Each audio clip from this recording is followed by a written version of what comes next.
The Swedish Vikings were not like other Vikings. Here's why. This is from the channel The Ancient Witness. So I know that Vikings were different depending on the country. I do not know what it specifically differentiates Swedish Vikings from other parts of Scandinavia, but I guess we'll see. So let's check it out. Look, I'm going to be straight with you about something that's been bugging me for years. Every time someone brings up Vikings, they picture the same thing. Bearded warriors with axes, raiding Barbarians? monasteries, drinking from horns. But here's what nobody tells you.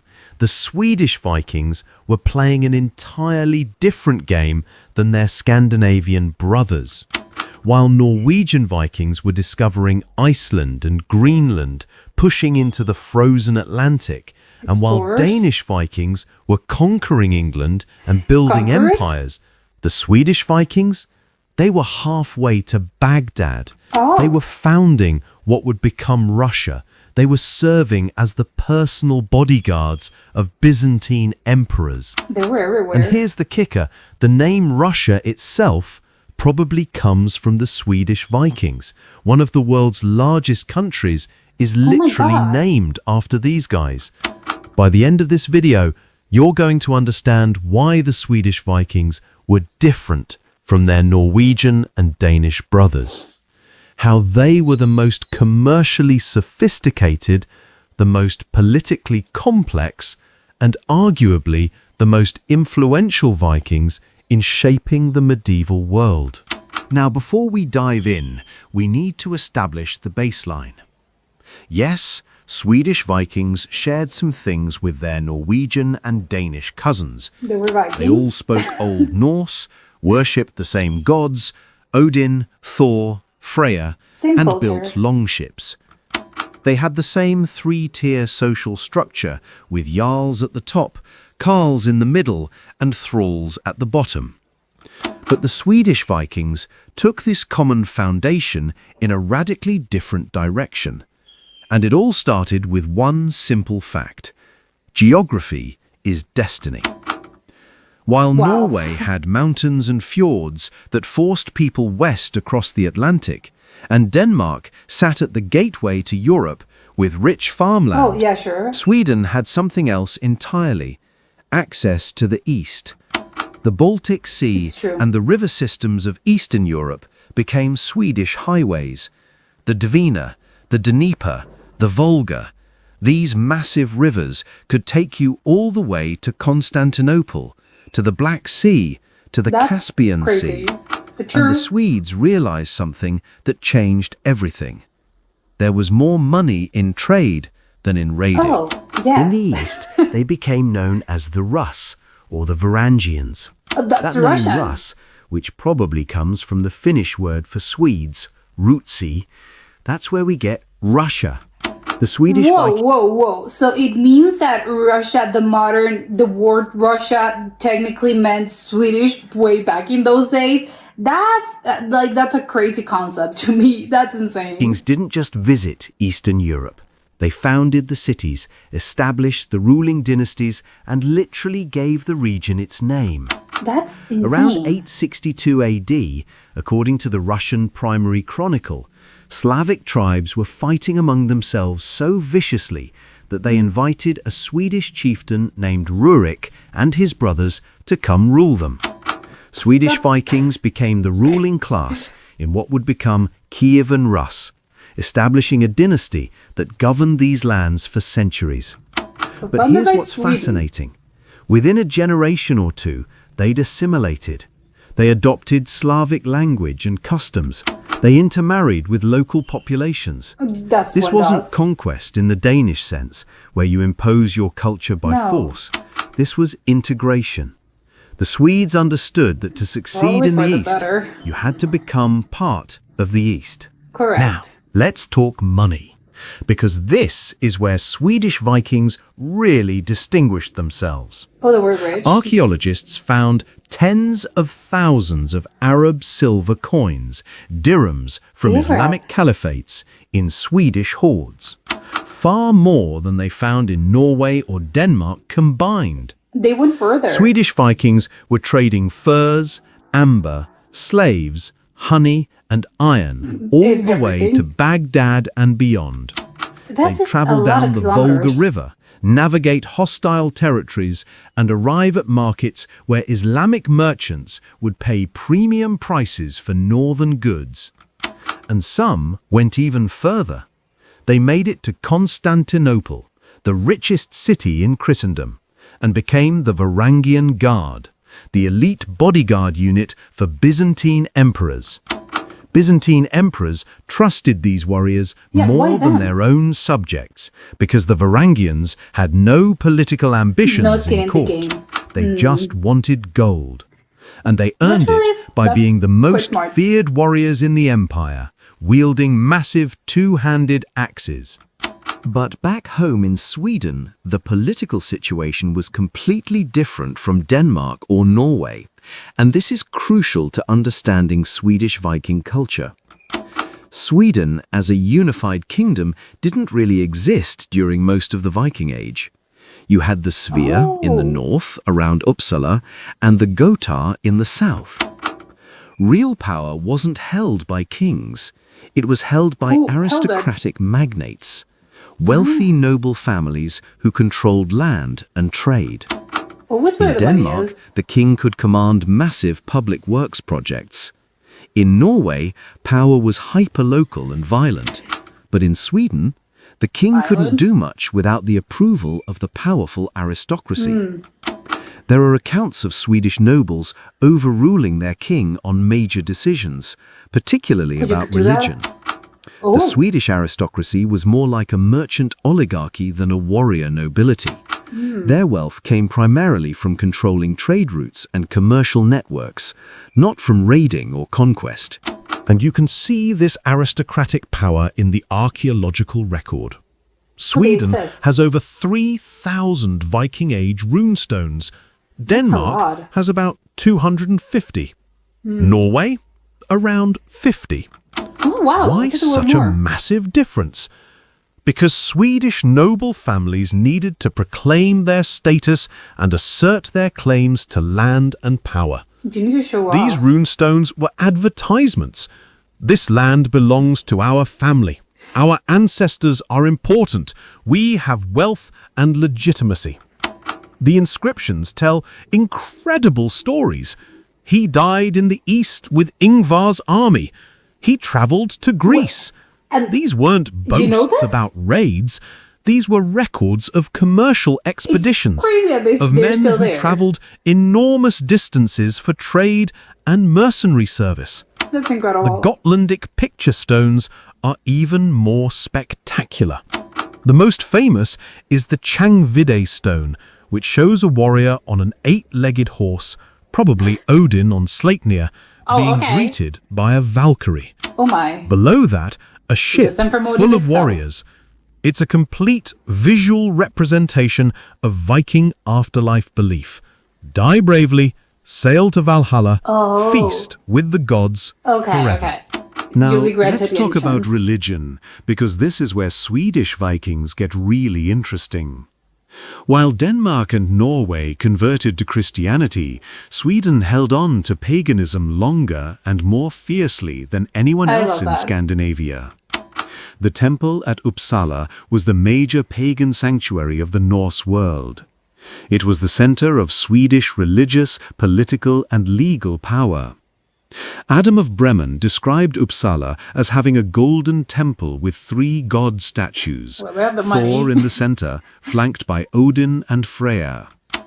Every 9 years, according to Adam, all of 9? Sweden gathered for a festival where 9 males of every living Why 9 creature, years? including humans, were sacrificed and hung from Oh, trees. okay. I get it now. Now, Adam was a Christian writing after the fact, trying to make paganism look barbaric, but archaeology backs Looks up some cool. claims. Animal bones and human remains have been found at Uppsala. Okay, so it was true. Uppsala was more than just a religious site. It was where the thing of all Swedes met, where laws were made, disputes were settled, trade happened, and religion was practiced, all controlled by the pagan aristocracy. This made Swedish Very intricate. paganism deeply political. So when Christianity spread through Scandinavia, Sweden resisted harder and longer than anyone else. They probably had more Denmark tools. converted around 965. Norway was forcibly converted by 1030. But Sweden held out until well into the 12th century. The first Christian Swedish king, Olof Skullkonung, was baptized around the year 1000. But huge Okay. portions of the country stayed pagan. Oh. The pagan aristocracy used traditional religion as a power base to fight against royal centralization. So even if the king is Christianity baptized, meant centralized royal authority and divine right to rule. Paganism meant distributed power among the nobles. This created actual civil wars. In the can see why that was a 1080s, problem. pagan nobles temporarily overthrew Christian king Inge and installed Blotsvein, literally sacrifice Svein, specifically to restore the Uppsala sacrifices. Okay, that's crazy. Inge eventually won and supposedly burned down the temple around 1087, Of course he but did. pagan practices continued in remote areas for generations. Swedish Vikings in the 10th and 11th centuries were far more likely to still be practicing pagans than their Danish or Norwegian contemporaries. When Danish traders were getting baptized to do business in Christian towns, Swedish warriors were still sacrificing to Thor at Uppsala. Now that- let's compare Swedish warfare to They were so different that I think probably everyone else was. Those are the weirdos over here. Norwegian and Danish approaches, because the differences are stark. Norwegian warfare was personal and decentralized. A recent study found that 37% of Norwegian Viking Age skeletons show lethal trauma. More than Wow. 1 in 3 They died died. violently, mostly in feuds. Over 3,000 Viking Age swords have been found in Norwegian graves. Your sword was you part could of your bury it. identity. Yeah. Danish warfare was organized and strategic. Large armies, coordinated campaigns, fortified bases. But Danish graves contain almost no weapons, only a few dozen swords, because weapons belonged to the state. Only it wasn't 6% of Danish skeletons show lethal trauma, almost all from state executions. They killed them. Swedish warfare was commercial. Swedes fought when necessary, but they fought for profit. They didn't conquer kingdoms, they joined armies as mercenaries or became military elites in foreign states. So they just The cared about the money Varangian and the Guard wealth. is the perfect example. Swedish warriors getting rich serving the Byzantine emperor, then returning home to raise runestones proclaiming their wealth and travels. Swedish they burial got richer. practices reflect this pragmatic mindset. It is very practical. While Norwegians did elaborate ship burials to demonstrate power, and Danes moved toward Christian burial early, Swedes did a mix. The grave goods in Swedish burials often include Eastern artifacts, silks from Byzantium, Arab coins, Slavic jewelry, to show that you traveled all proof over. of the deceased's travels and commercial success. How far you? I love Then, how far you went. instead of burying all that wealth, Swedish families invested in rune stones that would proclaim success for centuries. Yeah, that's good. So here's what defined the Swedish Viking: pragmatism, commercial ambition, aristocratic independence, and political sophistication. I kinda prefer Norwegians that. were warriors and explorers, Yeah. driven by land hunger and personal honor. They discovered new worlds, but remained politically fragmented. Danes high were cost. conquerors and state builders, organized under powerful kings. They conquered kingdoms and integrated into European power structures. Swedes were traders and founders, building commercial empires through networks rather than conquest. They founded cities It's more from speedy. Staraya Ladoga to Kiev. They served as elite mercenaries from Baghdad to Byzantium. Just like They so far. established the ruling dynasties of medieval Russia, and they maintained a powerful aristocracy that kept their kings in check for centuries. The Swedish Vikings gave the medieval world something unique. They What was created it? trade networks that connected East and West. They left the most complete documentary record through thousands of runestones. They preserved pagan traditions longest. And So now we they know what they founded did. Russia, literally That's gave it its insane. name and its first ruling dynasties. But here's what makes the Swedish story compelling. They did all this not through force, but through integration and adaptation. Again, smart. They became Rus by marrying Slavic nobility. They succeeded in Constantinople by serving loyally. They dominated Baltic trade through relationships, not violence. This was a different kind of Viking success story. Not the romantic tale of Norwegian explorers or the dramatic saga of Danish kings, but something arguably more sophisticated. The story is. of merchants and mercenaries who built a transcontinental commercial empire. It's more modern You can as still well. see the Swedish Viking legacy today. Oh, Russian wow. cities like Novgorod and Kiev were Swedish foundations. The Rurikid dynasty that ruled Russia for centuries descended from Swedish I wonder how they Vikings. feel about this. Swedish political culture, that balance between strong institutions and powerful elites, that preference for consensus, traces directly back to the Oh. Viking Age balance between Yeah, weak it's kings true. and strong aristocrats. So the next time someone talks about the Vikings, like they're one unified group, you'll know better. The Swedish Vikings looked east, while their brothers looked west and south. They traded They had nowhere to while go. others raided. They founded cities while others conquered kingdoms. They integrated while others imposed. And they preserved the old ways longest, while slowly, pragmatically adapting to the That's new. so miraculous. The Swedish Vikings were a distinct civilization with their own values, strategies, and incredible legacy. A legacy that stretches from the rune stones of Uppsala to the founding of Russia, from the Varangian Guard to the Silver Hordes that testify to commercial ambition on a scale Europe hadn't seen since Rome. These were merchants, mercenaries, founders and traders who built an empire not of territory but of networks.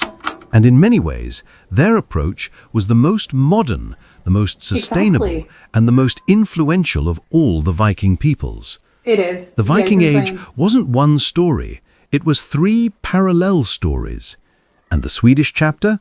That's the one that quietly changed the world while everyone else was watching the dramatic raids and conquests. Thanks for watching, great and a point. special thanks to my channel members for the support. Consider joining for custom wolf badges and emojis. Berserker Gear gets monthly desktop and mobile wallpaper packs. See you in the next one. Yeah, it is kind of insane to think about this because it is true that they had a sort of longest, I think, lasting influence. If you start thinking about this, I think it's just very, it's just wild to think, because when we think about Vikings, I know that I think of like barbarians just going and raiding other countries and, well, not technically other countries, other people, and just conquering, killing, and they just carnage, basically. And it's insane to think, no, but obviously each country had their own different group, their own different Vikings. They were all not the same. They were just a shared group because they believed in the same things. They had the same beliefs, and culturally they were all sort of the same people. But the way they went along things, it was very different.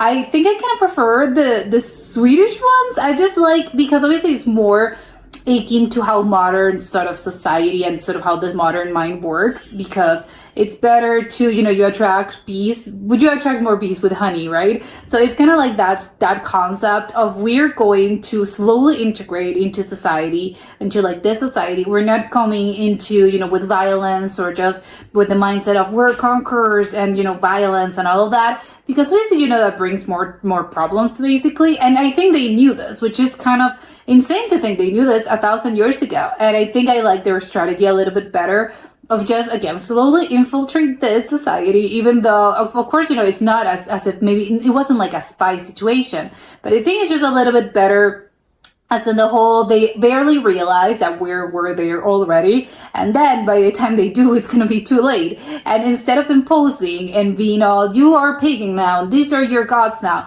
No, it's sort of like, yeah, let's get married into like this society, and they start seeing, as a separate entity, they'll start to see us as part of them, which was obviously the whole point. And then they slowly sort of introduce things. I think it's just better that way. You're infiltrating, the country or the territory. It's better in this manner than just going, barbarians going, yeah, we're killing everyone, and whoever doesn't agree, they just either get killed or be to the mercy of our swords or whatever it is, or hammers or whatever they used. So again, I really like that. It also speaks a lot about how pragmatical they were and how practical they were. And again, it's, obviously I'm not speaking badly about like Danish or Norwegian Vikings, but I think you can see that, yeah, of course, like the influence that the Swedish Vikings had throughout the years. I think like still you can feel the influence. They founded Russia, which is still super crazy to me. And the fact that they managed to go further and to Baghdad, that's insane. And I think, well, yeah, maybe it was, history, I think, proved them right to be a little, I think it was a little bit better. So ultimately they had a great point. And again, ultimately I think it was probably for the best. But yeah, this is crazy. And that was it for today, and I'll see you next time. Bye.